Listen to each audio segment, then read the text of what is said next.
Caption close Boston, AP, nearly half of the largest U.S.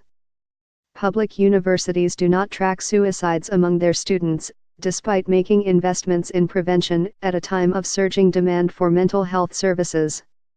Tabulating student suicides comes with its own set of challenges and problems. But without that data, prevention advocates say, schools have no way to measure their success and can overlook trends that could offer insight to help them save lives. If you don't collect the data, you're doing half the job, said Gordon Smith, a former U.S. Senator from Oregon who became a prevention advocate after his son, Garrett, took his life in 2003 while attending college.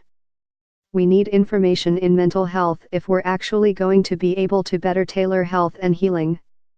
The Associated Press asked the 100 largest U.S. public universities for annual suicide statistics and found that 43 currently track suicides, including 27 that have consistently done so since 2007. Most others said they don't track suicides or could provide police reports for only a few cases known among campus administrators. Schools that don't track suicides include some of the nation's largest, including Arizona State University and the University of Wisconsin. Officials from those schools declined to comment, but both have dealt with student suicides in the recent past, according to news reports, including at least 2 at Arizona State in 2017. Some others refused to provide records, citing student privacy concerns, including North Carolina State University. The issue has come to the fore as some schools report today's students are arriving on campus less prepared for the rigors of college. Many schools have increased spending on mental health services to counter what the American Psychological Association and other groups have called a mental health crisis on campuses. Surveys have found increasing rates of anxiety and depression among college students, but some experts say the problem only appears to be worsening because students who might have stayed silent in the past are taking advantage of the increasing availability of help.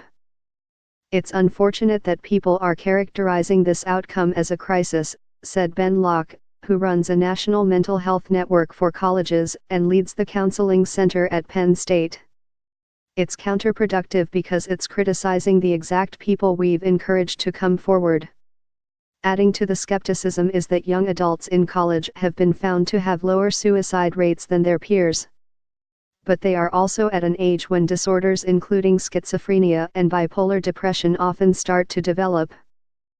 Federal health officials have sought to encourage data collection as part of a grant program named after Smith's son, which has awarded $76 million to more than 230 colleges since 2005. Schools have separately spent millions on their own, often adding programs that teach basic life skills, and training staff across campus to identify students in need.